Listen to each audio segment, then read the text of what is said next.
Hello, everybody. Welcome to Astropath's latest video. Before we get started, I just want to say that Astropath is a combination of Laurie Farrington of lauriefarrington.com. She's doing all kinds of amazing astrological things, and myself, Jenny Date at hiddenpathastrology.com. So thank you for being here. We love it when you comment on our videos and when you like them. It really helps our channel grow. Speaking of our channel growing, we have gotten a lot of new followers lately, so it's super exciting. Thank you so much for checking out our stuff and for signing up. We really, really appreciate it. And let's see, other than that, I guess I just want to say at Hidden Path, where you can find me, I offer workshops and consultations, and some mentoring and a few other things, so check that out. I also do a meditation every zodiac season for free, and I'm working on building that up too. So Laurie, what do you have going on in your life right now, astrology wise? All kinds of things. I mean, I do have a book coming out at the end of the year, but that's still quite a ways off. I will be offering some online workshops over the next month or so. And if you're local to the coast of Maine, mid-coast Maine, I'm going to be taking part in some of these mind, body, spirit festivals. There's one on April 20th in Fairfield. I'm going to be doing that. I've got some local things. So find my stuff locally and be in touch. I guess that's all I want to say. And do subscribe to our channel. It helps us a lot. Yeah, great. So today, without further ado, we are here to talk about Taurus season. Laurie, what the heck is Taurus all about? What is Taurus all about? Taurus is all about the earth. Mm. That's the first thing I think of when I think about Taurus. That first of all, it is a fixed sign. It is a earth sign. It's the symbol that you see is the bull. And we always think about Ferdinand the bull, don't we? At least I do. Yeah, I always think our about number two. Ferdinand the bull smelling the flowers under the tree.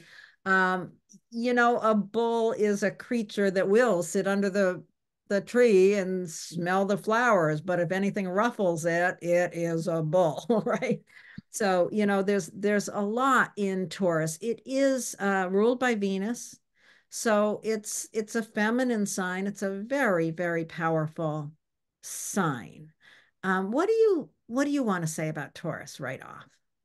I always like to think about the spectrum of each sign. And so with Taurus, the kind of the negative or the shadow end of the spectrum is being stubborn, being really obstinate and completely resistant to change.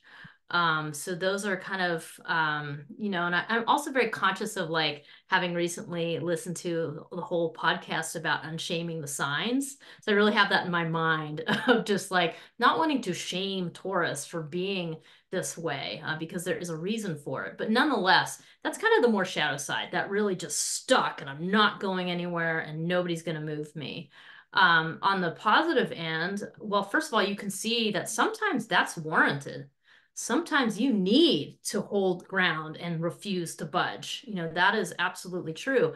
But when you really take Taurus to the highest level, I think of having a sense of reverence for the planet, having a sense of reverence for the body and the miracle of the body, all of these intricate systems that are in balance, both on the planet, in the ecosystems, and in our bodies themselves. So I also think another good keyword besides reverence is tranquility. The tranquility of the still and the calm of earth that we all really need. And yeah, I guess I think of groundedness, how important it is to get grounded in your body, to plant your feet on the ground, to feel yourself connected to this much larger body of the earth. So I think about long, slow walks in nature and stopping to smell the flowers, observing the birds, really just immersing yourself in the just absolutely incredible diversity and stability of nature. I mean, what an amazing thing to be part of. So that's kind of my spectrum of, and there's a lot of little pieces in there, but that's just kind of the general version. I just want to add in loyalty. The loyalty of Taurus is very admirable. thing. You know, Taurus, the energy of Taurus is not going to jump from one thing to another. It's going to stay and it's going to find all the depth and meaning where it lands, where it is. Taurus is Mm-hmm. a really, it's a beautiful sign. Mm-hmm. Yeah. Yeah. They all I like are, and they all have that yeah. spectrum, of course. Yeah. Yeah. Yeah. And I like that you brought in the Venus rulership too, because that kind of helps you understand, like, Venus and Taurus, it's like very much the sensual part of relationship, versus Libra, the other sign that Venus rules. So Taurus is the sensual, the concrete, the tangible, and also the consequences of whatever choices that you make. And the choices you're making are all based on your value system, which is what Venus represents. So again, through Venus, you're thinking about values.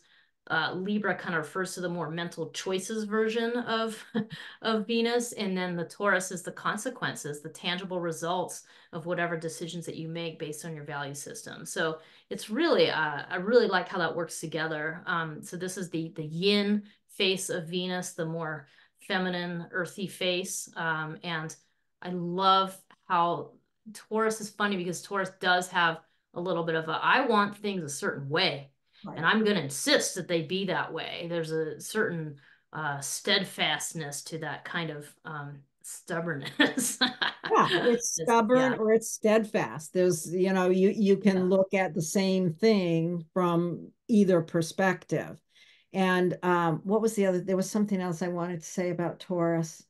Yeah, it is such a stable sign. There was something else that came in, but it seems to have vanished. So I'll yeah. let it I went go. rattling on. So, But, well, yeah, Taurus is it's a fixed sign and it yeah. holds space. Like you said, there's that desire to make things the way with Taurus, it's like there's a desire to make things the way they want it to be and then hold it there. Mm, And when things disrupt that, there can be underlying, the bull coming out from its stupor, I wanted to say. Yeah. mm, Taurus is a great yeah. sign. It's got some bad connotations to it, the stubbornness, the laziness, but it also, man, if you're going to be sitting on a cliff overlooking the ocean and a beautiful sunrise or a sunset, you want to be able to tap into that Taurus energy because it's a Mhm. beautiful thing. I know what it was I wanted to say before is what archetypes do you think of with Taurus? You know, the first one that always comes to my mind is the gardener. What do you Mhm. think of? I mean, it's not as much an archetype, but I think of it as the maintainer. It's wanting to maintain the status quo. And I think the big question is, well, what is the status quo? And I also think of it, one other one may be like the builder, the steady kind of let's like establish solid ground and build and have it, be a certain stable kind of way. But I think what's interesting is we just made that video on the Uranus-Jupiter conjunction, which is certainly the keynote. And that is an extremely disruptive slash wake up juice of a pair of planets to be in Taurus. So right now we are seeing the disruption of the status quo that Taurus represents. And that's so much what that other video is about. And also, I don't know, I guess, are you ready to talk about the second sign we're kind of bringing in here? Sure. Okay. We're bringing Yeah. in Aquarius, right, with Pluto. Yeah. Yeah. So and you'll see when we open up the chart, but we want to talk a little bit about Aquarius because Aquarius is part of this picture too. Along with that conjunction of this change happening, Pluto also moved into Aquarius on January 20th of this year for the second time. Laurie and I have made a video about that. If you haven't seen it, please check that out because it explains more about it. But there's a connection between these two things, the Pluto and Aquarius and the Uranus-Jupiter conjunction in Taurus. So on just the sign levels, let's talk about the sign level. I was thinking like talking about what's in common, so they're both fixed signs. So both Taurus and Aquarius are fixed. They both want to kind of sustain where they are. They want to keep things in moving in the same vein, which might not always be what you think about with Aquarius. But that is definitely what they have in common. Aquarius is the fixed air sign. So you can also kind of back up a little bit and think about earth and air together. You know, the earth of Taurus, the air of Aquarius. And they're both, earth and air are both the kind of more neutral components of the elements. Like fire and water are charged and more volatile and moving around. But earth and air is a little more stable and kind of like looking at, you know, balancing things, like measuring them out and like wanting things to be tangible and touchable and like that there's a result, you know, and you're kind of dealing with the reality, you know. So that's what I think about them as being the same. What do you think about it? Do you think of it that way? Well, not exactly, but I'm not Of sure course off not. the top of my head I could articulate the difference in how I think about it. But yeah, I mean, basically, they are both fixed signs. So they both do have that. Yeah, it's funny because in modern astrology, looking at Aquarius as having Uranus for the rulership kind of changes the understanding of Aquarius changes when you bring in the traditional ruler of Saturn, which really that's where you see the fixed part of Aquarius. It is very it's Aquarius is just as stubborn as Taurus is. And people if they are maintaining that thought that Uranus is the only ruler of Aquarius, it's easy to miss that. But once you Mhm. bring Saturn in, it's like, oh, and once, if you Mm, know people who have really strong Aquarius and you've wondered, why are they, you know, what is it that's so fixed about them? Yeah, it's that's part of the mm, story there. But, the reason we're bringing this in is because during the course of this Taurus season, that the planets that are moving through Taurus are forming square aspects to that Pluto. So that's mm, why we're bringing Pluto into the conversation about Taurus season. And as Jenny said, if you really want to understand this stuff and understand how it works in your own life, watch the video about Pluto going into Aquarius and watch the video about the Uranus Jupiter conjunction, because it's those two pieces that are really coming into focus during this Taurus season.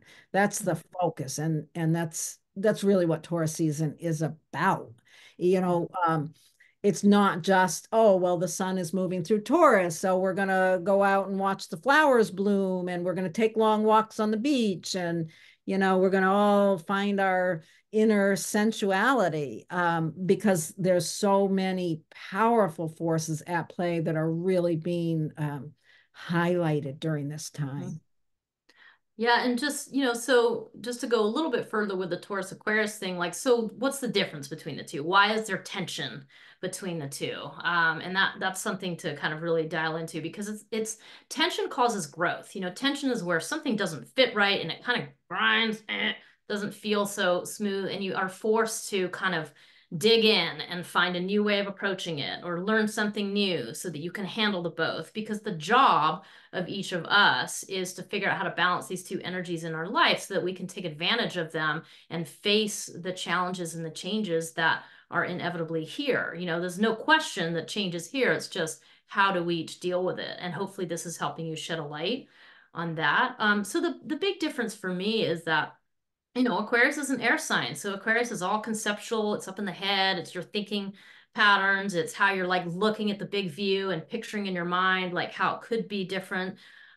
There's a very inventive component to Aquarius. It can like manufacture these things in its mind like that and like have all these visions about, where the future should be going. And it really can conjure that up, and then when Taurus comes in and Taurus is like, well, that's great, Aquarius. But how the hell is that practical? How the hell is that reality? You need to ground your ideas and make them into something actionable. You need to make a plan. You need to break it down into steps and talk about who's going to help and how are you going to make this thing happen. So that's where the tension really comes in, you know, and Aquarius might be looking back at Taurus going, oh, whatever. Like, I just have brilliant ideas, you know, like, so there is that tension, you know, and Aquarius is a key word for it is liberation. It needs to be liberated to have those big, crazy, inventive ideas, you know, and when you work with the two together, you get these brilliant ideas that can be, you know, applied and made to change the real tangible fabric of life, you know, the actual things. I mean, a good example is to think about, I'll just give one example and then I'll throw it over to you, Laurie. But one example is like, you know, Aquarius is like the architect drawing up the blueprints and making this plan, and it's two-dimensional, and they draw this big drawing and it's beautiful and it's got all these amazing elements to it, you know. And then Taurus is the builder, and Taurus is looking at the blueprint going, this is great, man, but I have to do this in 3D. I need your 2D drawing to be a 3D building. You know, so that is where the challenge and the tension lies, is how to come up with something that both things can be satisfied. That's how I think of it. Yeah, I think I also, as you're talking, I'm thinking about the tension between being in the here and now, right here, right now, in this moment, breathing this air, and yeah, being present. And that's Taurus. There's no sign that knows how to be present more than Taurus. Meanwhile, Aquarius is flying off into the future. So that creates a lot of tension. Uh, Hmm. I think a lot of the tension is just as simple as that. You know, are we going to be here or are we flying off into the distant future and neglecting our body, our earth that we live Hmm. on because we're too busy flying off into wild ideas. Not that Well, there's anything wrong with wild ideas, is, you know, we hmm. wouldn't get very far without Aquarius. We wouldn't get very far without wild ideas. Yeah, Laura, you're making me realize too, like this in our world, we are talking about the tension between the realities and confines of the globe and of our physical bodies. And then we've got this technology coming in that moves way faster than any of us can handle, way faster than our psychology can handle, and is triggering the shit out of our nervous systems and all of those things. And it's not in balance. These two principles are not in balance. And so, probably on a global level, this, you know, Pluto and Aquarius squaring this Jupiter-Uranus conjunction. I mean, it's not squaring by degree, just by sign. If you think about those two energies together, that's some of the pressure we're dealing with, and the fallout happens in each of our individual bodies. It's happening on our planet with our resources, right? So that's kind of the, you know, you can think about that tension.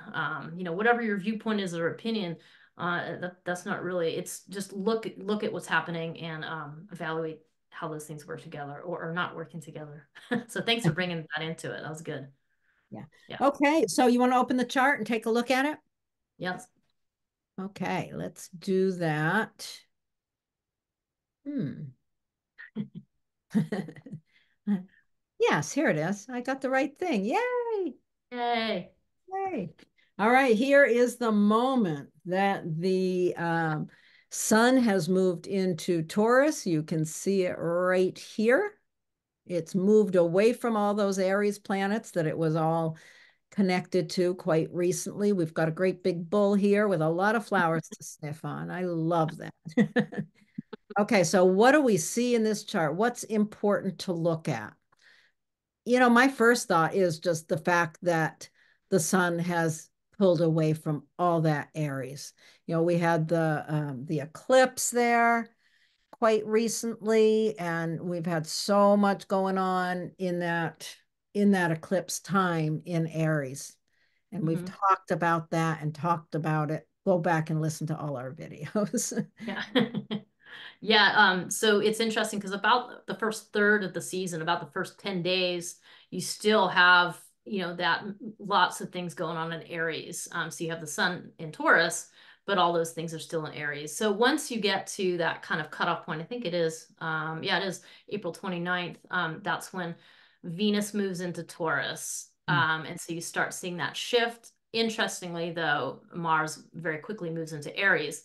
But I really like that because it hands off the baton. Instead of adding yet another hot Aries thing, Venus is like, okay, I'm going to bow out and go and hang out in my favorite sign of Taurus and go and relax and calm down and get grounded.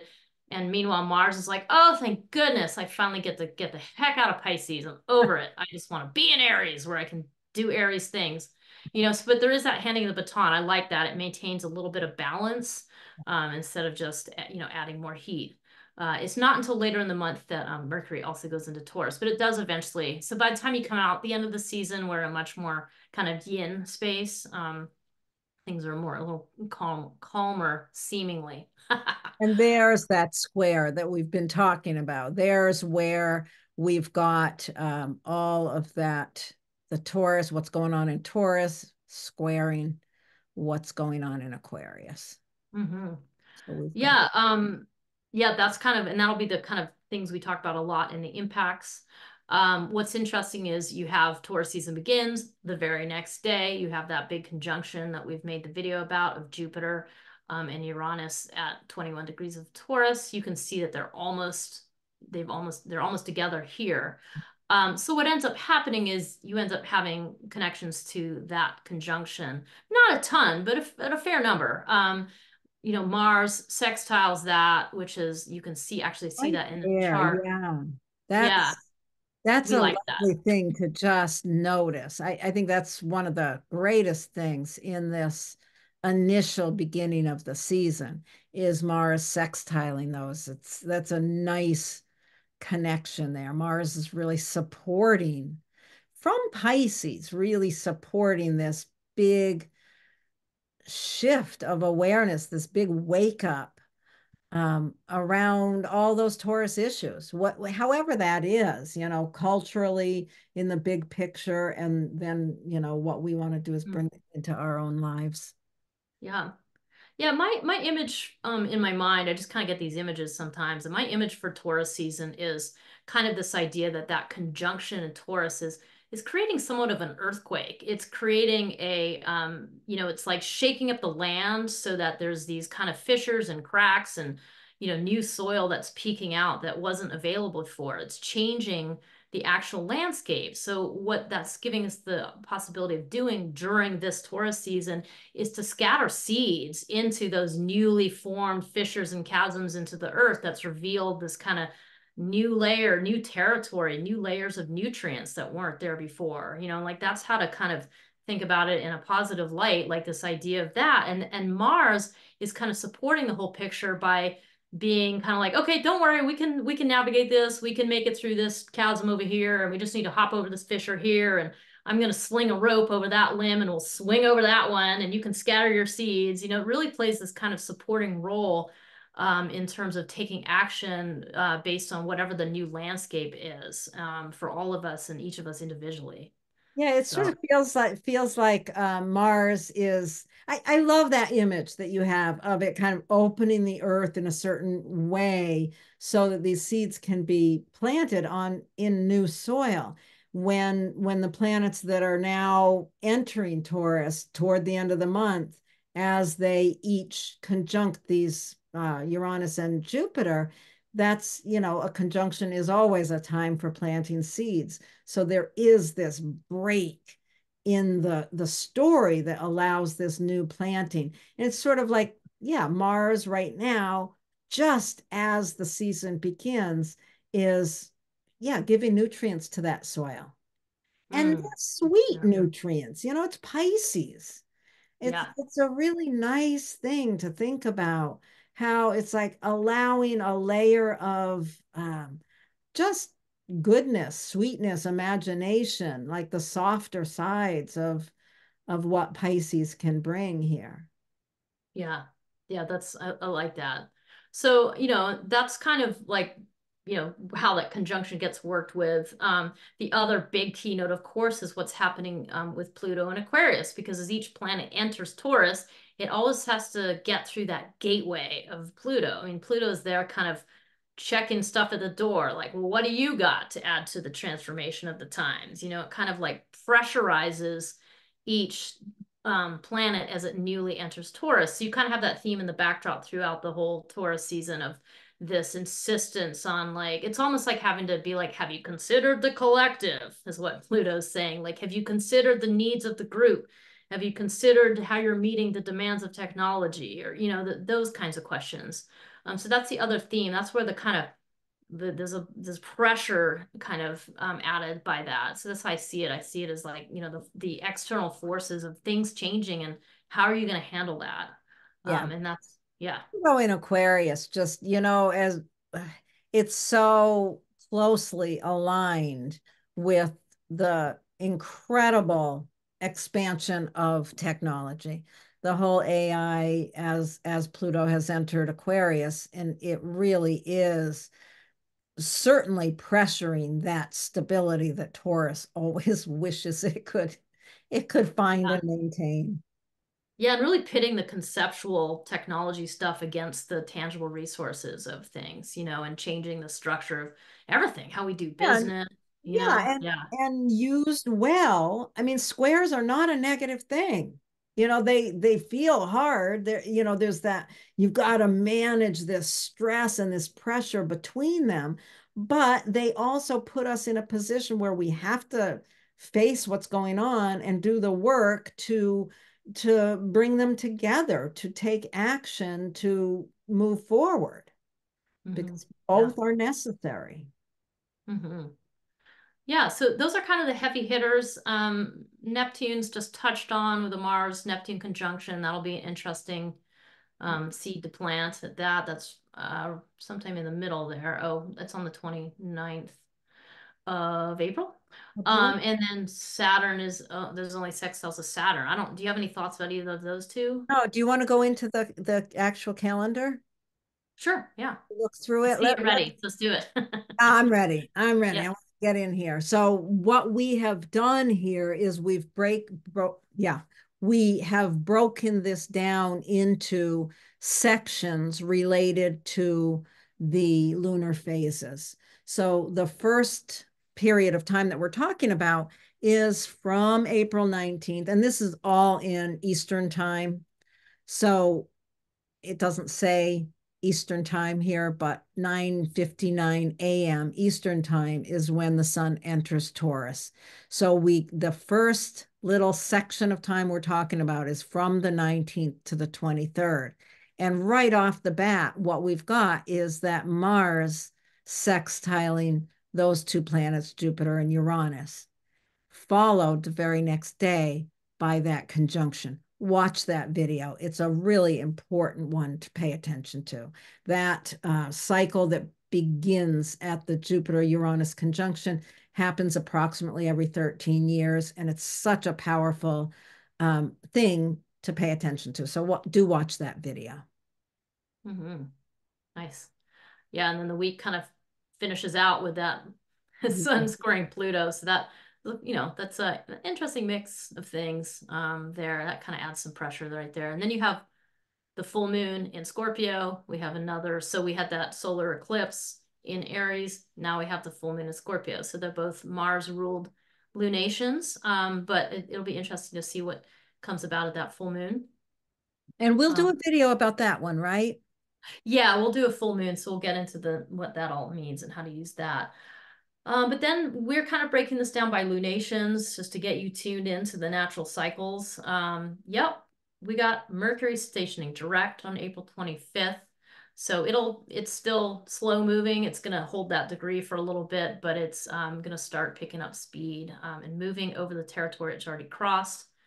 And I think the big keynotes here is you've got Venus going into Yeah. Taurus and Mars going into Aries. And we talked about that earlier, the kind of trading of the baton, like, all right, your turn to be in Aries, and how much happier Mars tends to be in Aries and Venus tends to be in Taurus. So there's that.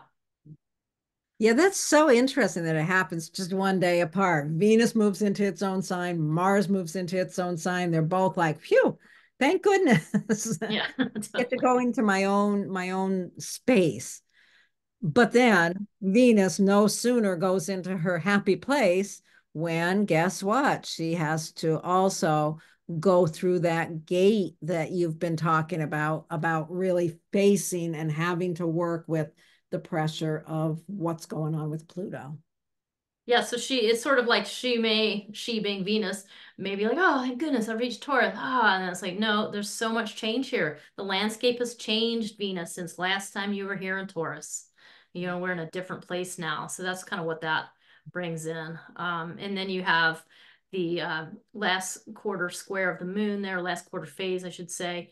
And we're into the balsamic week. So thinking about closing down that moon phase cycle, and that following week's not it's nothing that looks like a kind of a soothing week, to be honest. So good time to kind of shut some things down, think about restoring and relaxing and calming down, healing is what I think Well, of. on And you May have 2nd, we've got Pluto turning retrograde. And I think that's important just because it's going to make one last tiny dip into Capricorn before it's permanently or for a very, very long time in Aquarius. So this at 2 degrees, 6 minutes of Aquarius, it turns retrograde, which just means it's not going to go any farther into Aquarius.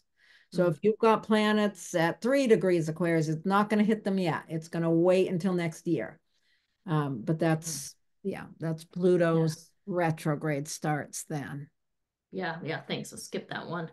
And then we have the new moon on May 7th, which is just, I think of that as that time to plant the seeds and the new fissures and new landscape that's occurred. How are you going to meet that challenge? I really like that, how that comes in. It's pretty close to the conjunction. It's 3 degrees away. So, and then that week's pretty chill, right? Like, so from May 7th to May 13th, you're just in that new moon, and does just the moon making, it's Well, there trans. is the sun conjuncting Uranus there. Right, that's when it starts, like May 13th. Yeah. It's like 6 days Okay. after your new moon, and Oh, yeah, boom. that is. There's like Yeah, 6 days with not much going on at all. yeah. It's interesting to see that. So yeah, that period starts out with that Sun conjunct Uranus, which is just, really putting our eyes right on what that big shift is in our personal lives, collectively, however you're looking at this. We're looking at it basically from a collective point of view. Hmm. Mm, yeah. Yeah. And then Mercury moves into Taurus there May 15th. So finally leaving behind Aries. It's been there for a while. I think since March sometime, maybe March 9th or something. So it was in Aries for a while. And now it's finally leaving and going into Taurus. So that's kind of what adds to that flavor of like, okay, we're really doing Taurus now. Because at that point, we've got all the planets that are going to go into Taurus at this point do. So there we are with that. And of course, really soon after that, Mercury has to square Pluto. So it goes through that. Again, that need, you gotta, I don't know, I kind of think of it as like you just have to be thinking about the bigger picture. It can't just be what you need for just for you. It has to be like, okay, and then what's the ripple effect of what you need to do for you, and how does it impact your social circles or collective thoughts? So And then right after that, we've got Venus conjunct Uranus. That May 18th, we've got Venus conjunct Uranus and the Sun conjunct Jupiter, and they've just pulled apart, really. So all of this is kind of happening right there around that Uranus Jupiter conjunction. Venus comes in, the Sun comes in. There's just a lot of awareness on what that is and how we're working with it. I can see some of these days, when the quicker moving planets are interacting with the Uranus, the Jupiter, and the Pluto, it's really a time for us to sit back and think about, how are we managing this stress, the stress that we're talking about between these two powerful places in our own lives, how we're really working with it. You can think of it sort of, pay attention at the end of a day. How am I managing this? How does it feel? How does it feel to have Venus and the Sun conjuncting that Uranus Jupiter right after they conjuncted?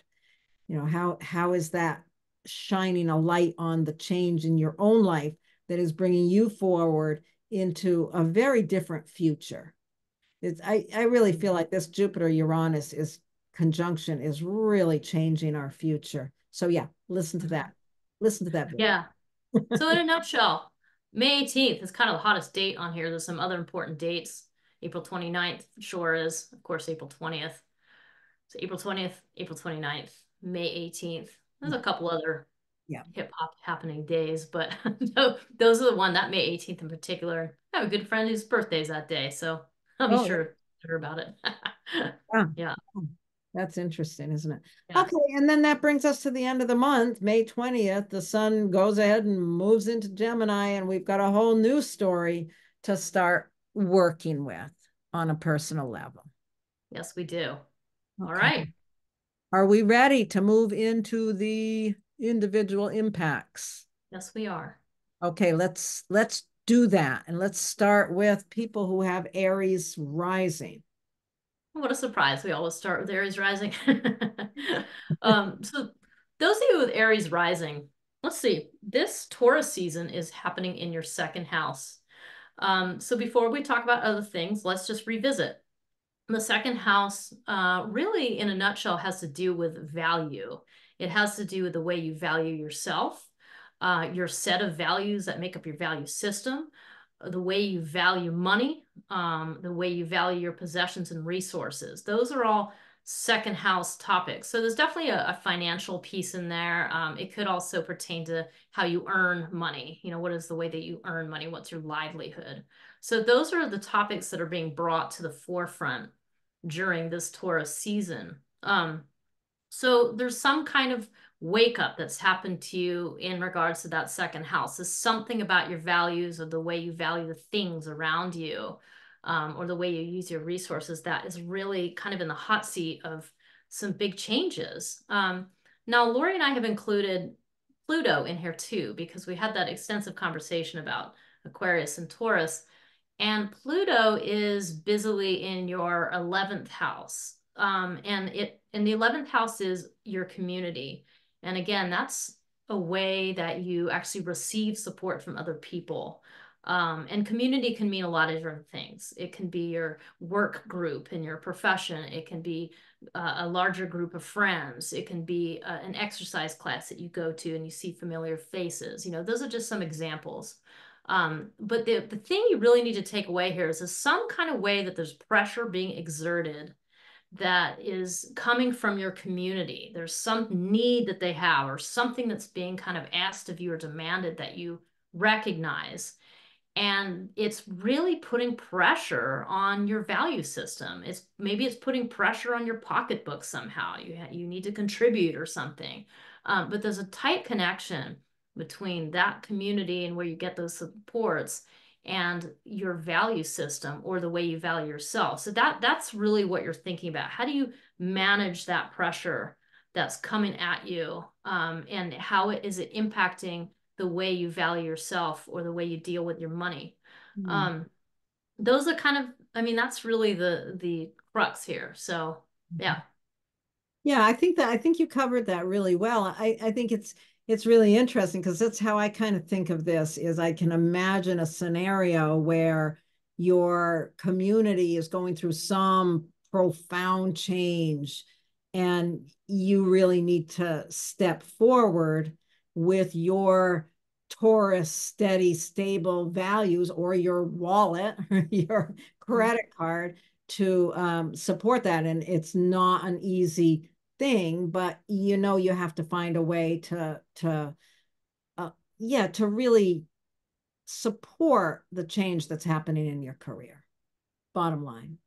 Yeah, and the other thing you could think about too a little bit is just like that there could be some anxiety about your values and your money and your self-worth, and that you need to look to your community to get the support you need to help support the change. You know, that's another way to think about it. Yeah, But anyway, yeah, that kind of goes both ways. There is this yeah. wake up call that's happening around your finances, around your money, or an understanding of how your self-worth is connected to your finances. So there's some big wake-up call going there. You know, you might have, yeah, I could go into stories of what you might have. but there's some story for you in there. Leave us comments below. We'd love to hear them. And be sure to listen to both the video about the Uranus-Jupiter conjunction and the Pluto entering Aquarius. You'll get a lot of information from that. We are, as we go, we're going to try to be remembering to put the numbers of the houses in here because, yeah, we've been requested to do that.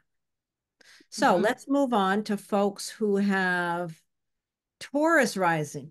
So, if you've got Taurus rising, Taurus season is a very personal time for you. And, we all tend to resonate to the season we're born in, right? People who are born during Taurus season resonate with it a lot because that's, yeah.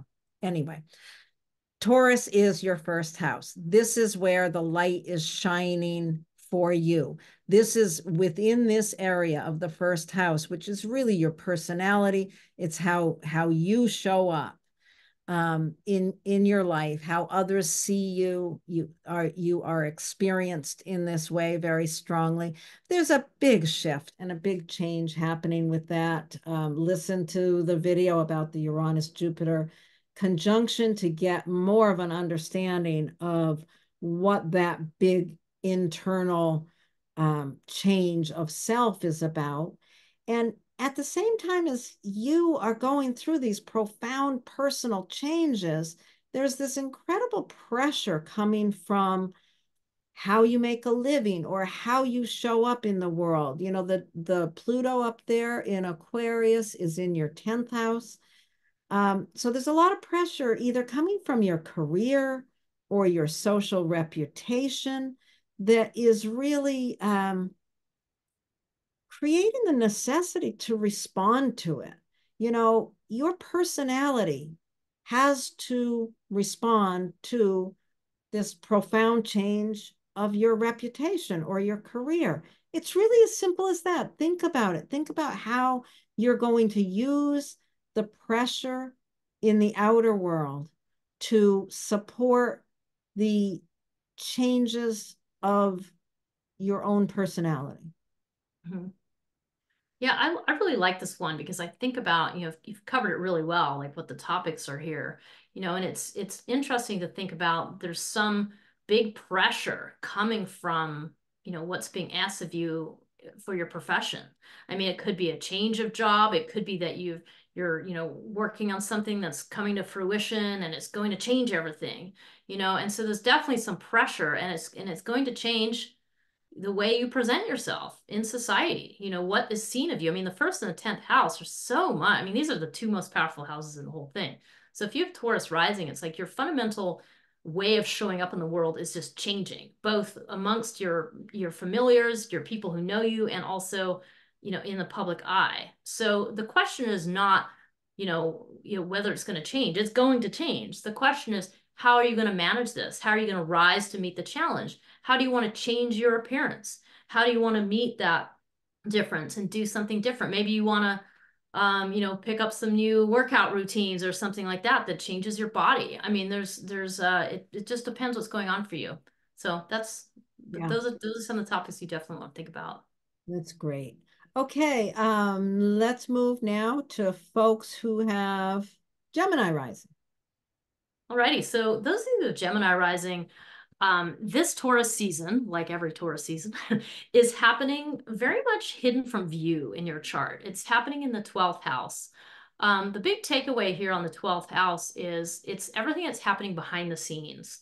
So whether that's behind the scenes of your own, consciousness, so the unconscious and subconscious patterns that Laurie and I like to talk about, whether that's because you've gone on retreat or you need to remove yourself from society in some way because there's something going on. Unfortunately, sometimes it can refer to illness, so that could be something that keeps you separate from participating in some way. And the other thing is this is also a placement of people who have these big jobs where they're kind of pulling the levers of power behind the scenes, the administrative type of focus. So all of those are topics that can be 12th house. So think about your own life. Think about what fits, if any of those fit. And just recognize there's a massive change that's going on here. There's a massive disruption. There's a massive earthquake that's kind of shaking this up and making it different. Laurie and I have also included Pluto in Aquarius in this chart, as we talked about in the beginning of this video. Pluto represents this pressure that's coming at you, that's forcing you to change those subconscious patterns. Um, and the pressure has to do with your worldview. So either you have taken on a whole new course of study and you have this new perspective on the world, and it's forcing you to change your own way of interacting with those collective forces. So you're having to change your psychology to some degree. Maybe you're, got some therapy to support that. That's one way. Another thing you can think about is Pluto really represents extremes. So it could be that there is an extreme point of view that's coming from outside of you that is making you feel pressure to change your point of view, that's making you, causing you to think like, oh, maybe the world, the way I saw the world before is totally different now. And so, I mean, I would just caution you to, like, the key word for me, or key phrase for me in the ninth house, is critical thinking. You taking all of that stuff in and creating a philosophy that really tries to take on board different points of view. So that's where the pressure's coming from, and it's changing you psychologically. So that's kind of, there's no choice in the change happening, but there certainly is a choice in what you want to do to handle it. So think about what topics these are for you. Yeah, Yeah. this is a really interesting one to me. I see that shake up, that waking up to something internal, hidden.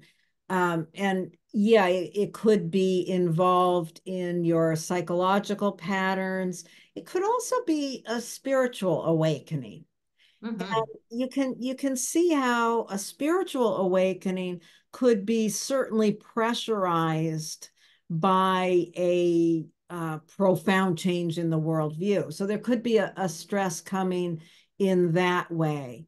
Yeah, I would really look at what's the awakening that is in some place so deep in you that people around you don't know what's going on. It's like, but there's something in some very deep part of you that is waking up, that is being pressurized by a new understanding that's coming into your worldview. Mm-hmm.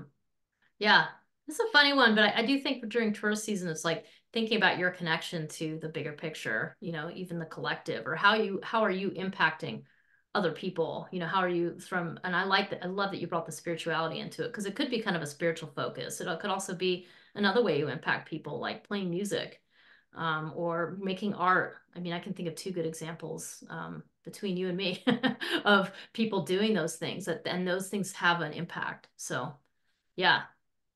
I Yeah, like it. it's an interesting one. Okay, let's move on to folks with Cancer rising. Oh, that's me, right? That's you. Okay, That's you. so we're putting the houses in here so you can see what houses we're talking about. If you have Cancer rising, the focus of the Taurus season is going to be in your 11th house. So the first thing you want to really pay attention to is what's going on regarding community for you. And when we think about the 11th house and we talk about community, there's many ways, different people think of community in different ways. So I like to think about the 11th house as, it's not necessarily our best great friends. Sometimes friends might be part of your community, but really community in this regard is like-minded people that support you to what you need. It's sort of, yeah, it's the people that support you, where you receive support from others. So there's some, with the Uranus Jupiter conjunction having happened in there very shortly, very shortly in the midst of this season. Um, this is an area that it's in a phase of extreme change. There's a wake up happening here of a change that has to happen, or a renewal that has to happen within the community in order for you to get the support that you need. So this is the area of focus during this season. Now, from there, we're looking at Pluto. because the planets, as they enter in, if you listen to the first part of the video here, you know that each planet, each of the quicker moving planets, as they move into Taurus during this time, have to form a challenging square aspect to Pluto. So we want to look at the profound change. Pluto entered Aquarius back in January. There is a profound change happening in how you understand your role of navigating other people's deep issues. So this is around setting boundaries, managing yourself in the face of others' difficulties. There's some way that there's a challenge coming from that area of your life that is really impacting the awakening of your community. There's a stress here between the two that you really want to think about. What's the pressure around needing to set boundaries that is impacting the wake up call around the community that supports you? Mm-hmm.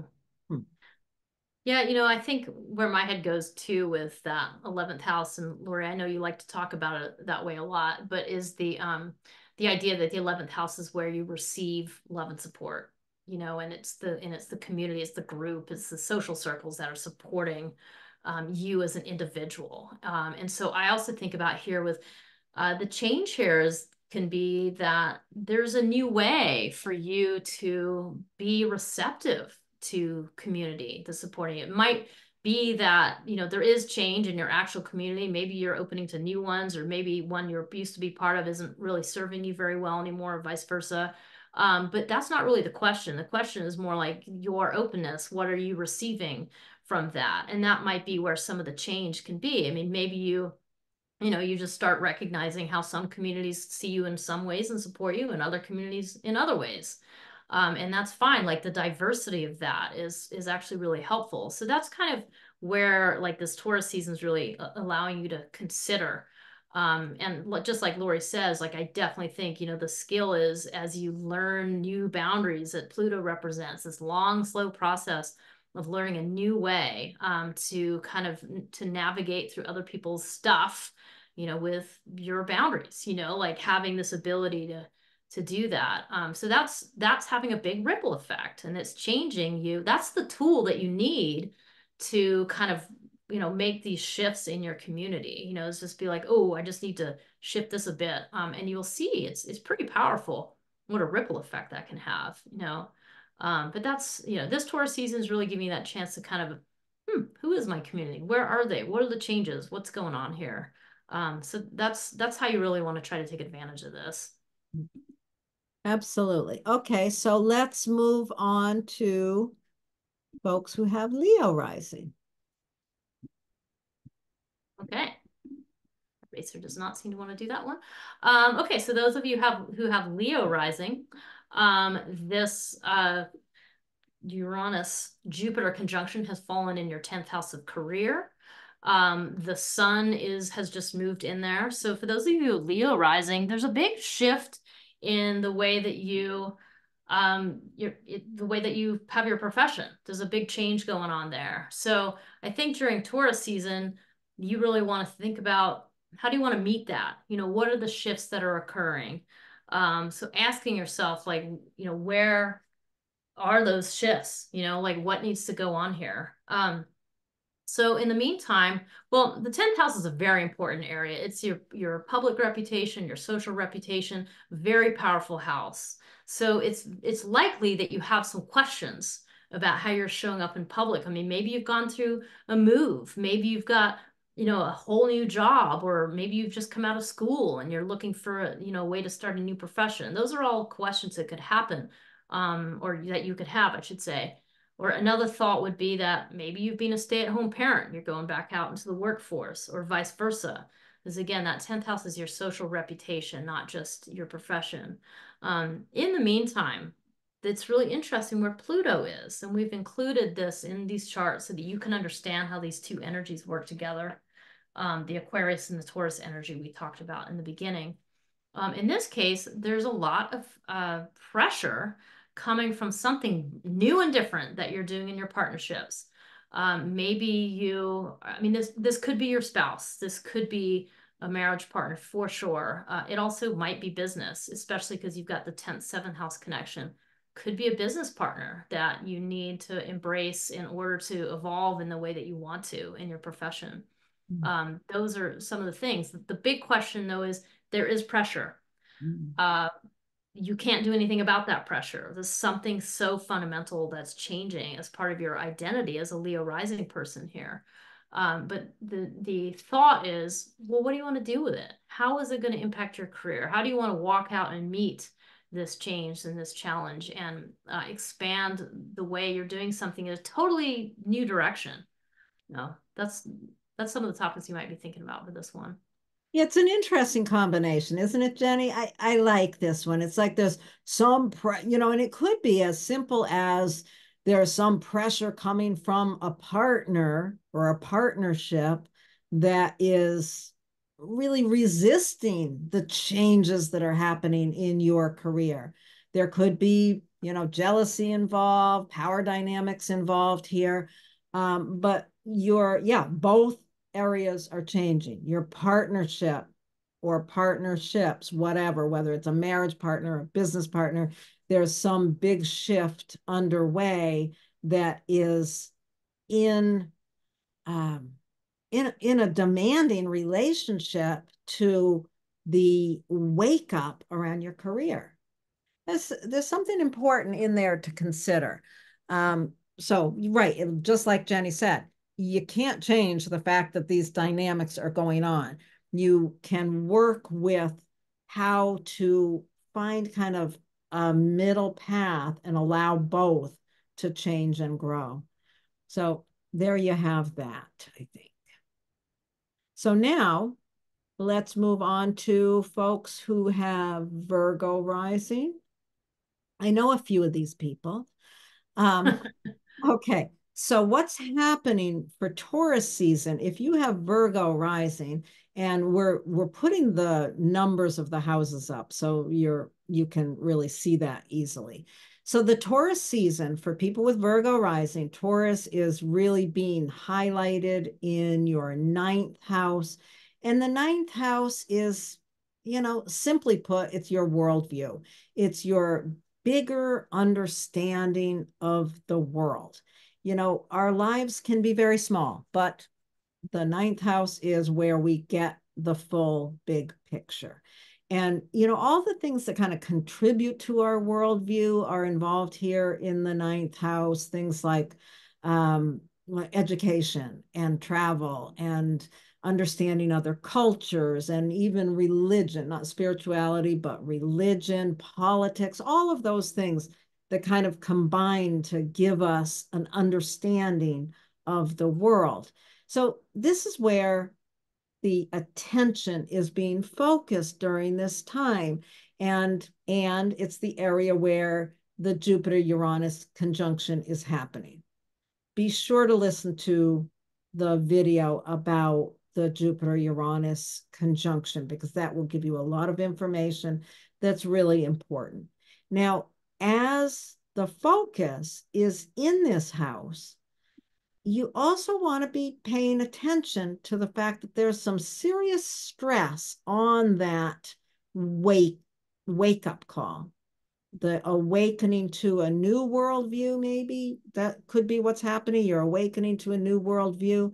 But the pressure is coming because you're overwhelmed in your day-to-day responsibilities, perhaps, or or you've got health issues. That sixth house where Pluto moved toward the end of January, there's been some profound change happening in how you manage your day-to-day life.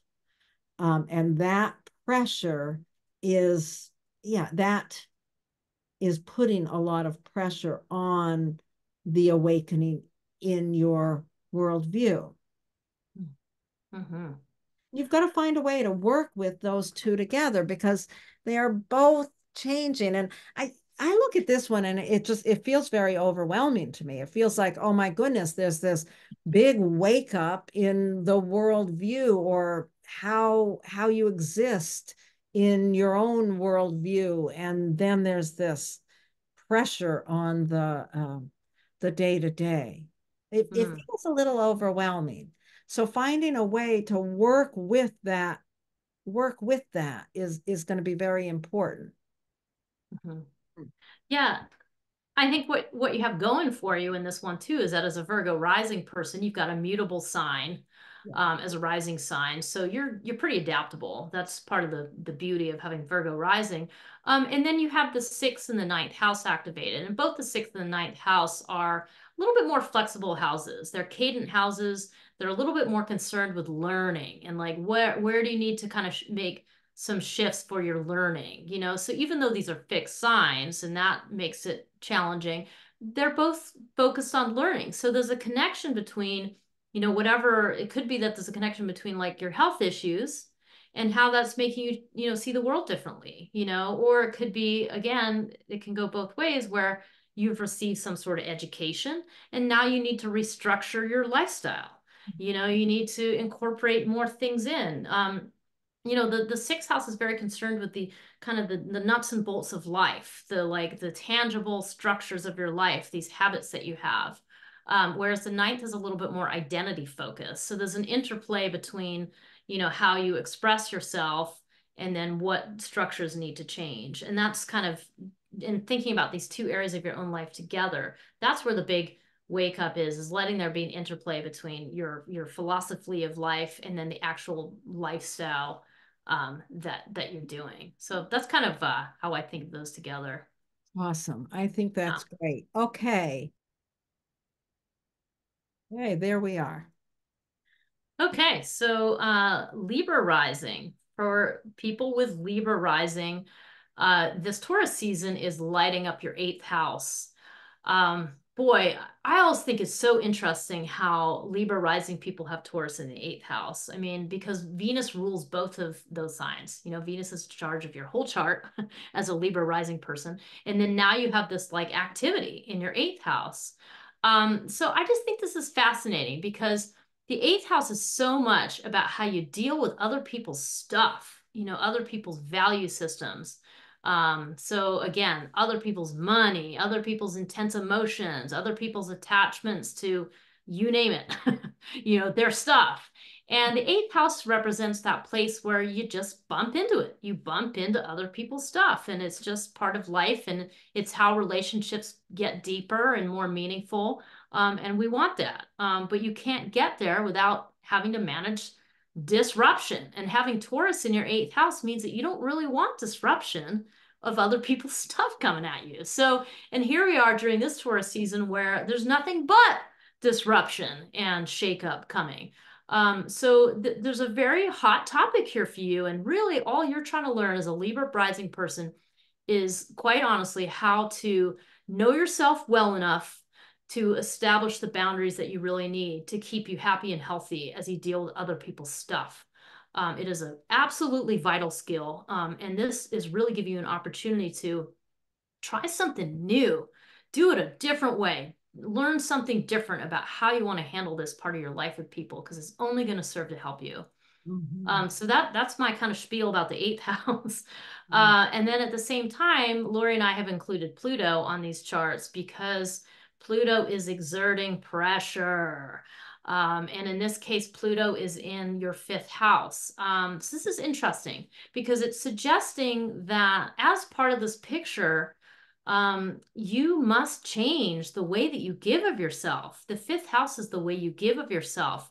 So I actually see really well, and I hope you can too, how these two areas work together, how important it is, because the fifth house is how you kind of pour out part of your identity, part of your self-expression into loving other people, into loving a creative process and immersing in it, into just this kind of ability to be generous and playful. So there's a big transformation where you're having to kind of look at that and feel pressure about perhaps the way you've been giving of yourself that isn't serving you. It's not helping you, and that's really putting pressure on you to say, geez, I really need to set these different boundaries. I really need to understand myself better so that I stop maybe giving away too much of myself as a Libra rising person, like where I'm really giving away too much and it's not working.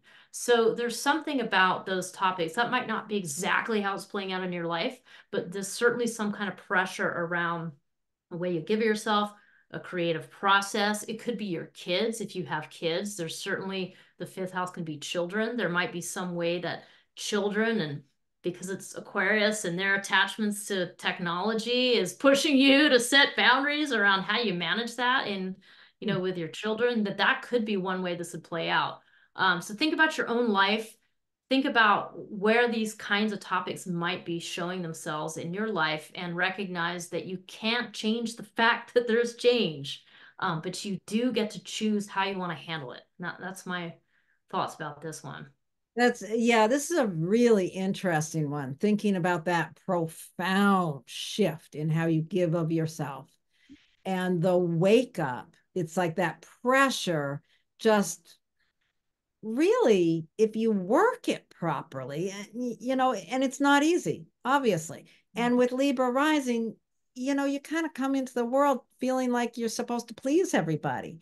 And this is not a setup for pleasing everybody. This is a setup, exactly like you said, Jennie, of really learning to understand yourself and what boundaries you need to set. And there's such a wake up call going on in that area of your life. And it's sort of, with Pluto going into that fifth, it almost feels to me like the wake up call is really being supported by this change of how you give of yourself. You can really use these, you've got to, work them together, but using that shift of how you give of yourself to incorporate the wake up in how you set boundaries, how you learn to really understand what boundaries are needed for you to keep yourself safe and sane. That's Yeah, an and I just, oh, interesting. sorry. I just, what pops in my head, I know Lori and I talk about how sometimes things pop in your head, and I think what popped in my head for this is like, if you're not sure and you feel kind of confused and overwhelmed, like take an art class, do something creative, like just drop into something like that, and then just watch what pops up. But anyway, sorry to interrupt. No, I'm so glad you said that, because that really is, with Pluto going into that fifth house, any way that you can tap into any sort of creativity would definitely help support the process. Okay, so Mhm. we're going to move on now to folks with Scorpio rising. So if you've got Scorpio rising, the focus of this Taurus season is on your seventh house. And we're getting the numbers of the houses put in here so you can see that written right out, because that's been something that we've been neglectful of. And luckily someone mentioned it. So here you have it. So the focus of Taurus season for people with Scorpio rising is the seventh house. And the seventh house is, very simply, it's your most important relationships. It can be a marriage partner, a spouse. It can be a business partnership. The seventh house is often thought of as contractual relationships. It's not apt to have a whole lot to do with casual friendships or things like that. So it's really important relationships for you. So with this period of time and the big wake up that Uranus and Jupiter coming together during this season, is there's a huge change afoot in your partnership, and that could come out in many ways. It could be a change of partnerships. It could be a change that your partner is going through. It could be a change in how you feel about the topic of being in a serious relationship. There's many ways that that could be playing out, but there is a lot of change going on in this area. And, if you've got Scorpio rising, you really would love to have relationship just be a calm, quiet, beautiful area of your life. However, with Uranus and Jupiter coming together there, you know that there's big change afoot. And to the pressure, we've got Pluto here in this picture, down there in the fourth house. So there is pressure coming from the home and family, which is really, yeah, the two are working together. So what is the pressure from home and family that is um, creating some struggle in how you're working in relationship? You want to really think about how these two areas are coming together. You know, how's your home situation supportive or not of your partnership? How are your family members supportive or not of your relationship? You know, there are big changes in both of these areas, and they are going to impact each other in a really big way. We can't take the stress away. We can't take the changes out of the equation, but we can keep our eyes open and look at what's happening and understand that, you know, when there's pressure between two areas, you know, we can dig our head in the sand and try to kick and not make the change happen, or we can complain about it, or we can get to work and figure out how these two can ultimately support and guide each other because they're both going on. Yeah.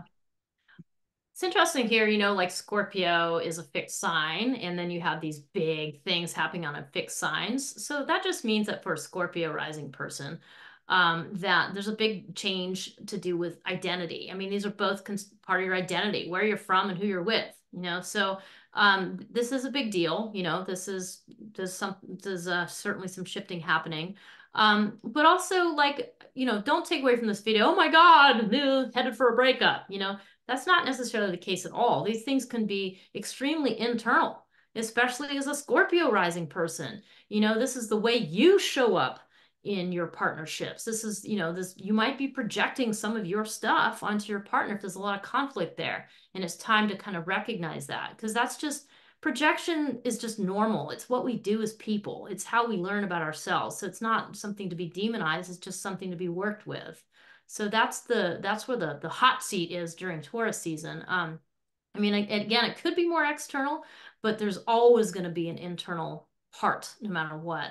And that fourth house is just, you know, this is a 20-year change with Pluto in there. This is not something that's happening quickly. This is, you know, possibly the way that you are meeting, you know, collective issues, like through the way you change your own inner foundation, you know, that you're recognizing, like, you know, it could be as simple as like, you know, you're including more technology in the home and you're dealing with that and you're trying to figure out how to work with that. Might not be very comfortable. It might bring up emotional issues that you don't really feel like dealing with. I mean, that's the nature of having Aquarius in the fourth house. But anyway, that's what's happening. Again, I think Laurie and I are really just emphasizing, like, this isn't about, you know, like, I mean, this is about you just taking a look at it and trying to work with it, you know, trying to meet the challenges of the times, you know. So It's funny. I probably don't need to say this, but I was just thinking as you were saying that about technology, you know, maybe you're having a difficulty in your partnership because one of you lets the kids play with all the technology at home and the other one doesn't want. Yeah, whatever. yeah, It's, totally. but there is some stress in those two areas, and it's your job to really look at it and allow the two to work together, find a way for the two to really work together. So now let's move on to folks who have Sagittarius rising. Alrighty, so those of you with Sagittarius rising, this is another one of those charts where we've got a mutable sign as a rising sign, and that means that this big sort of shifting paradigm here is happening in your third and your sixth house. We're going to focus on the sixth house first, but both of those are pretty changeable houses where you're learning and you're trying to do something different, which is helpful. So I just want to kind of put that as our foundation. Taurus season is largely affecting your sixth house. And your sixth house is, in a word, your routines. So think about all of the structures that keep your life moving along, like the whole, what are you eating for lunch today? How about your sleeping habits? Do you meditate? Is your nervous system in a good place? Do you need more stillness with Taurus here in your sixth house? And chances are there's big change going on. Some way that you need to take care of yourself in a different manner with this conjunction happening here. There's something, on one hand, it could be very anxiety provoking because certainly Uranus can do that. It also could be exciting, and it could be a new awakening, a new way of doing things. Like maybe it's time to make sure you get that massage, once a month, or and you're going to commit to that and make it happen. Maybe it's some other thing that you need to do with your eating that's just going to support you better. So those are kind of the things you want to look at. In the meantime, we've included Pluto in these pictures, Pluto and newly in Aquarius ever since January 20th. And we're seeing Pluto as kind of like this pressure that's being placed on you. And so I think in this case of Sagittarius, the pressure is for you to communicate about your routine changes that you need to make, to insist by using your voice on, no, I need these things for my health. I need these things to maintain balance. I need quiet time in the woods, 1 hour a week. Can you negotiate with whoever you live with to get that? Those are the kind of things that we might be thinking about, depending on whether you've got personal points being hit by these big things. So the third and the sixth house, that's kind of how they work together. The third is more of your mentality around, how are you going to talk about this? And the sixth is the actual concrete nature of the routines that are happening, and just thinking about how those two work together. I just want to add one other thing, which is that you also got to remember the third house can be siblings, it can be neighbors, and really any relatives can fall in the third house. So are those the pressures that are happening? Is there some kind of change in your family system that is forcing you to unearth a whole new way of doing your routines? That also could be happening. Yeah, Yeah, something like that. the only other thing that I would add to it, because what I was thinking about was this profound opening of your voice in some way, really impacting your day-to-day routines of a job. Mm. You might really have this awakening going on in um, the management of the day-to-day job. The sixth house is all of those day-to-day patterns, right? And any big change to how we use our voice, how we understand the power of our voice can certainly impact what our connection is with our workaday world, so to speak. But there's a lot of change going on between those two areas, regardless of whether it comes out as the pressure coming from this increased power of your voice or the pressure coming from an increase in power dynamics with siblings or your neighborhood. And then on the other side, the big change happening in your day-to-day life. They come together, and you want to really learn to work with the two of them side by side and not let it be yeah, just understanding that the pressure is for the purpose of making both work, right? You've got to Yeah. keep, because neither one of them's going away.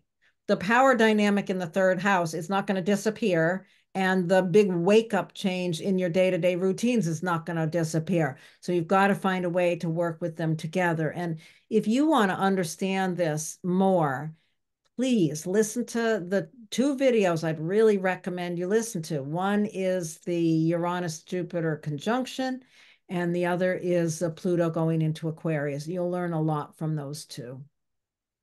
Yeah, like in a nutshell with this one, it's just like stating what you need for your self-care. Yeah, So absolutely. Absolutely. Very good. Okay, so let's move on to folks who have Capricorn rising. So if you have Capricorn rising, the focus of this Taurus season is in your fifth house. And we are marking the houses here so you can see right away where these are impacting you. The fifth house, oh, the fifth house is such a lovely house. It really is. And it's a great place to have Taurus. Yeah, it's a nice place to have Taurus. But the fifth house is really the area where we give most authentically of ourselves. We can think of it as where we give love. Back in the day, they would talk about the fifth house as the house of children and love affairs and creativity. And it's the house of fun and pleasures and risk as well. So all of these kind of positive ways of giving of ourselves. So in that area, that's the area that's really focused on during this period of time. So there's a lot going on here. There is the Jupiter-Uranus conjunction, which I really hope you'll go back and listen to the video about the Jupiter-Uranus conjunction. There's a lot of information in that. But bottom line, this area of how you give of yourself, whether it's something to do with your children or your love affairs or your creative processes, there is a big change, a big opening of something new in this area of your life. And there can be a lot of excitement in that opening. And yet at the same time, even as there's this big excitement going on, there's pressure. And the pressure for you with Capricorn rising is coming from the second house. And the second house is your self-worth, your money, your resources. There's some way that there's been a profound shift, or a profound shift is underway in this area of your life. And obviously, that could mean many things. A profound shift of your self-worth, a profound shift of your bank accounts, whatever it might be. There's a profound shift there that is causing some conflict in the awakening of this new sense of creativity that's developing. So you really need to take both into consideration, look at each side of that, and figure out how this profound change in your self-worth can not just cause stress to this awakening creativity, but support it in some way. Mm. That's the gift of a square, is working with it until you find the way that they can support each other. Mm-hmm. Yeah, this one, I was thinking about how Capricorn rising is such a serious and kind of dry sign in a sense, like just coming in and being very practical and maybe even ambitious. And but I really enjoy how it's the fifth house for a Capricorn rising person. So it's really lighting up this creative part of yourself that perhaps, depending on your own natal chart, perhaps is being not as fruitful or you haven't spent as much time working with. I mean, I don't know. It depends on your own life. But I really like the way this is bringing in this like new ground, like new territory in terms of creative processes. Again, we can't always ever forget this. This could also be children, right? I mean, fifth house also represents children. So it could be that sort of change in your life where you're having babies, that could be a thing too. So just think about your own life and how that fits. But I like that kind of, all right, this is this newness. And yes, it might be, some sort of challenge that has to do, it's easy to think about finances here, or even prioritizing your energy. Like maybe have this big job that you need to do, but you want to get more in touch with your creative stuff. So that could put pressure on, just as Laurie's saying, like pressure on your financial situation, or that you want to spend your resources in a slightly different way than what is being traditionally asked of you. So that might be where the tension comes from. And it's easy to think about how that could be self-worth too, like that more of an internal thing rather than your money. But anyway, okay. Okay, well, let's move on then to folks who have Aquarius rising. Mm-hmm. Okay. guess that's me. All right. So those of you with Aquarius rising, yeah, both of these situations that we've put up on this chart for you have to do with your identity. Let's just start with that. First of all, Taurus season is very much illuminating your fourth house.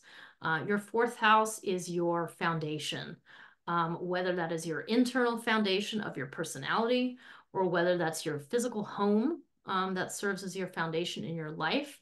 And also your family, the people who are part of that physical home are also going to come into play in this fourth house.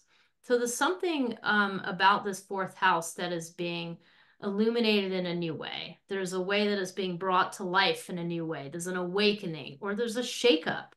Can never get away from the idea that sometimes Uranus can be anxiety, that your roots are feeling shaken up and rocked, especially it being in the fourth house. So that's also possible.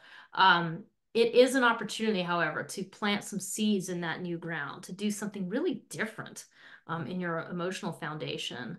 Another thing, and I love about the fourth house, is thinking about your lineage, your ancestry. Where does your ancestry come from? And even as you're thinking about that, it's not just genetics, it's the land. Where's the origin of the lineage that you're from? Those are other places that you might be having this wake up to, this understanding about something that's different. So anyway, that's what has your attention during this Taurus season and this big old conjunction between Uranus and Jupiter that's happening there on April 20th. Um, Now, Laurie and I have also included Pluto in these charts, and Pluto is really serving to transform things on a long, slow level. So 20 years is how long it's going to be in Aquarius. For those of you with Aquarius rising, having Pluto in your first house, I mean, wow, that is a powerful, powerful shift. Not everybody on this planet is ever going to have Pluto in their first house necessarily because it's such a slow orbit.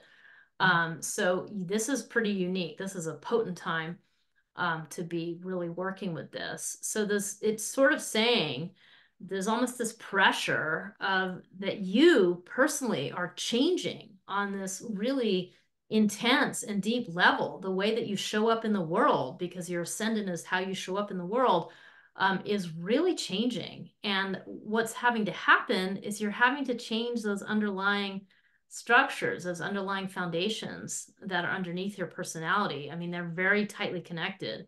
So you can't really do one without the other. The first house is a lot about how you express yourself, how you present yourself to the world, whereas the fourth house is the more private, internal, emotional foundation of your personality. So it's kind of impossible that one would change without the other. And in this case, there's no question. I mean, this is a profound shift in your personality and the way you move in the world. So yeah. It's interesting to think about just that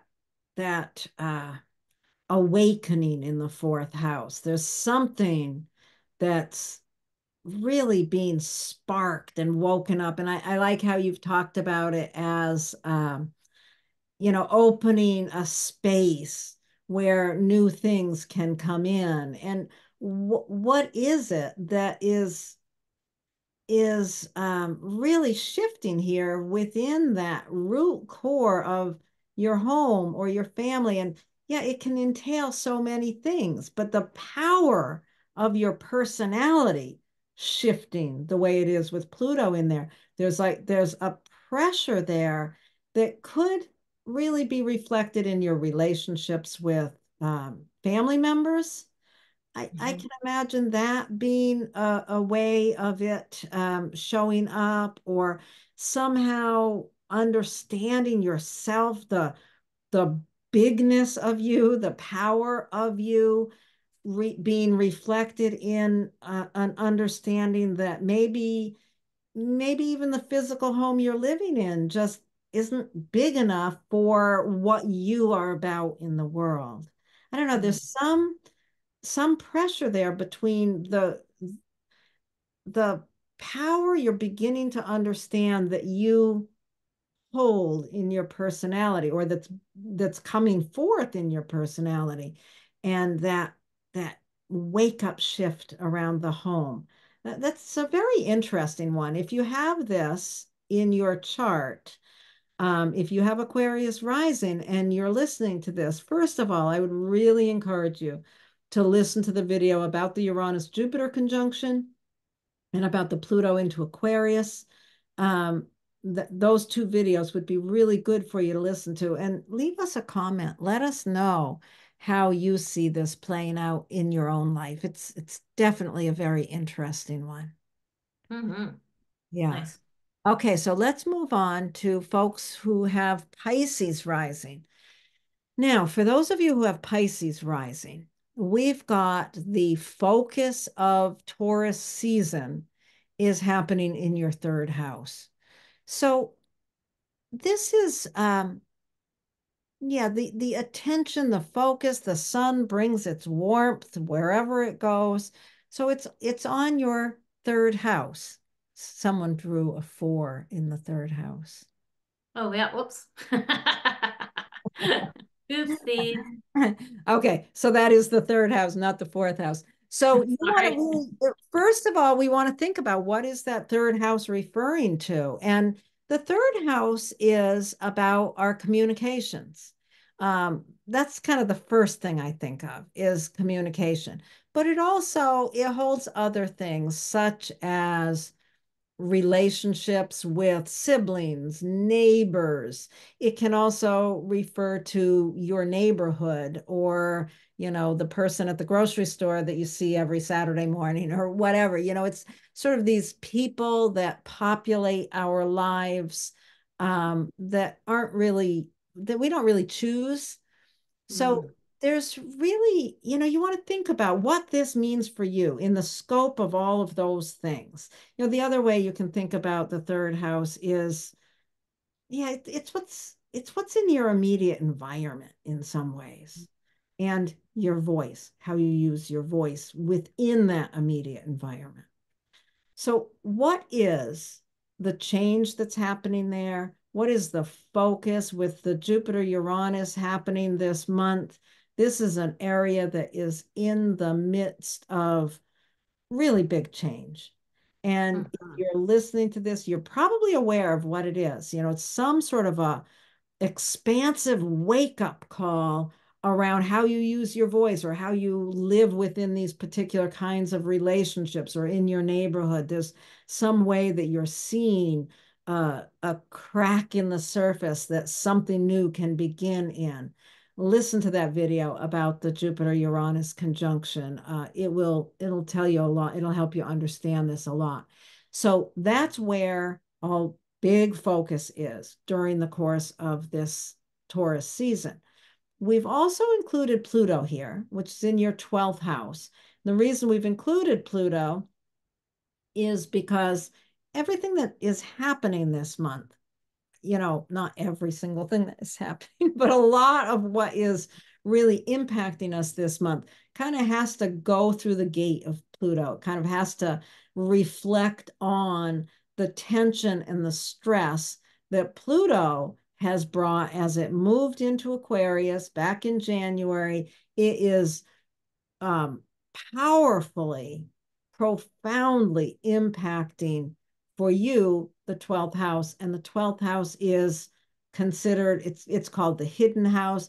It's your unconscious. There's something bubbling up that might be really difficult for you to see, but no doubt you can feel it. There is a profound um, transformation happening within your subconscious thinking. It could be a spiritual piece that's becoming empowered. It could be just a deep psychological understanding, but it is putting pressure on this awakening of your voice. Mm. Thinking about those two things and understanding that both of these areas, even though it's a square between them, what's these two signs are square to each other. And that that brings in the stress and the challenge between them. But we require that kind of challenge to make change, to do the work that must be done. And these two pieces, both of these areas are under so much change. We can't take away the change. We have to figure out what the proper path is to use that deepening understanding in our unconscious to show us where we're awakening our voice. Mm-hmm. This one, I was just reflecting on the idea that, as a Pisces rising person, that if I was going to pick one of the 12 signs right at this moment that we just need, I think Pisces could be it, because Pisces really speaks to the empathy and the compassion that we really need to develop. So I'm putting that in my mind. And then I'm thinking about how powerful our voices are. We talk all the time and we don't really think that much about it. But our voices are really what set us apart from the rest of the animals on the planet. We have a voice. And so to have this awakening that you have this power of your voice, I mean, and then meanwhile, we're looking at, geez, we could all really use some more empathy and compassion in this world. I just think, Pisces rising people, what a wake up, and then when you throw in, just like you said, Laura, you throw in that Pluto. The other thing about your 12th house is it can very much be the behind the scenes, the levers of power, as I like to call them, that there's like this, these big administrative things that are happening, and that the 12th house can also refer to stepping in a position of power, especially with Pluto here, that's affecting the collective. So absolutely can be is also going to affect your subconscious, unconscious patterns, but it also can be a sense of that. And so I just, to me, this kind of summarizes this moment in time of recognizing the power of empathy, the affecting the collective, and using your voice, and how those really come together beautifully in this chart. It could be extremely internal. You could be having an internal experience of this, but it could be an external one too. And just think about your own life. What fits you, and how is this going to help you like make a move to meet this challenge with consciousness and with a willingness to do the work? That's really the question. But yeah. Yeah, be sure you listen to those other two videos, the one about Jupiter-Uranus conjunction and the one about Pluto going into Aquarius. It's Yeah. really interesting having Pluto go into your 12th house. I can, Mm-hmm. yeah, that's great. Okay, well, I think, Jenny, that we have come to the end. Can you imagine if there were 18 signs? No, thank goodness it's only 12. But thank you. Thank you, Okay. Lori. Thank you, Yes. everybody. Thank you, Jenny.